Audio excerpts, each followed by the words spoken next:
State and local government agencies are coming to terms with the fact that cyber risks are increasingly taking shape at the edge of their networks, especially in today's increasingly work from anywhere work environment. Hi, I'm Wyatt Cash with Scoop News Group, and joining us to talk about that today is Cruz, Chief Information Officer for State and Local Government and Education at Tanium. Chris, thank you so much for joining us. That's great to be here, Wyatt. Thank you. So let me start by asking, what are some of the key challenges that you're seeing IT leaders in state government facing right now when it comes to dealing with cyber risks, especially as agencies continue to deal with a dispersed workforce? That's a great question, Wyatt. And what I'm seeing in meeting with key state CIOs is the issue of the distributed workforce, as you've talked about, and really management and visibility of all those remote workers.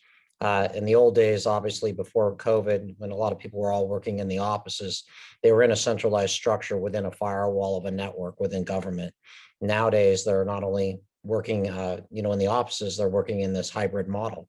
And so that's put a lot of pressure and additional stress on the environment and network to manage visibility at the endpoints. Today, people are plugging in laptops, desktops, smartphones, and any other device to access their government accounts. And a lot of that visibility and management is being undetected. And that's a huge issue and liability today. I would think that that's the number one risk that I'm seeing in state government that state CIOs have talked about, is ensuring that there's no holes in their security fence and mitigating those vulnerabilities at the lowest level. So what's changing in the technology marketplace that offers a more effective solution for government to tackle some of these challenges? Well, I think at Tanium, we've really think outside the box here in terms of looking at a multi-phased approach where you have a single platform that addresses visibility and management, not only at the endpoint, but within the ecosystem of your organization. And I think today, most state CIOs and state organizations state of Arizona and Hawaii really use Tanium in North Carolina as a way to address and manage their entire endpoints within visibility, their entire network.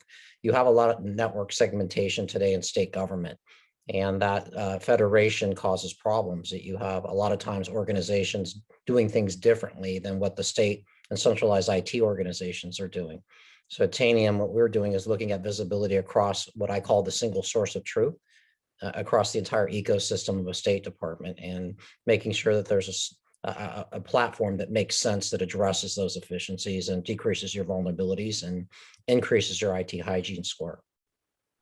Well, talk to us a little more about where you're seeing use cases where state agencies are actually making notable progress adopting this type of technology solution, and maybe some of the lessons they've been learning.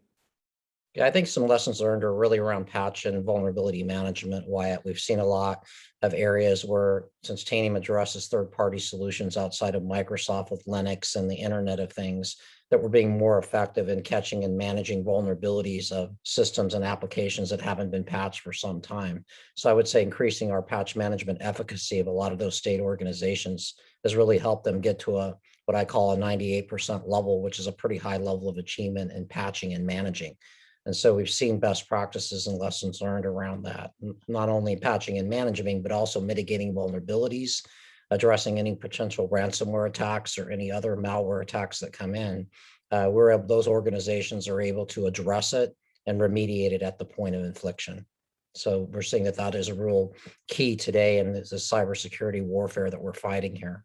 Cybersecurity, again, is our new World War III, and we've got to take a unified and collaborative effort. We're also seeing, Wyatt, an integration of security and operations now across state government agencies, where the CISO and the state CIO are working together to effectuate policy, but also align it with the operational components to make sure that security has a way to monitor and manage dashboards to manage risk along with the CIO, but also integrate the operations component, as I talked about, to make sure that there's up-to-date patches and vulnerabilities of unmanaged assets are detected and addressed. So it brings a return on investment into the organization that a lot of state CIOs today with their CISOs are able to see and make those necessary business cases to their governor's office. And then lastly, given all that CIOs are juggling today, what one or two recommendations would you offer them to consider investing the time and the funding, really required to capitalize on this kind of technology? The first thing, Wyatt, I would recommend is an IT security assessment. Get an understanding of your organization and your level of risk that you're currently at throughout your enterprise. And then once your organization, you have a risk score, is to be able to define a framework and strategy around that to drive centralized governance across your state organization to all of your collaborative partners. I think that's key. I always say what gets measured gets managed, and you need to have the comprehensive planning that leads to success. Once you have a plan and a roadmap and security governance in place, then you can start focusing on tools and single platforms like what Tanium brings to help you with that and managing risk and compliance, giving you those types of risk scores and thresholds that allows you to make informed decisions in regards to your state organization. And that's what we're seeing in some of our states, again, like Arizona and Hawaii, that are being more proactive in managing risk at that higher level. So those are the recommendations I would provide to state CIOs today. Well, excellent. Well, Cruz, thank you so much, as always, for joining us today and sharing your insights on reducing cyber risks at the endpoint. It's a pleasure, Wyatt. Thank you very much.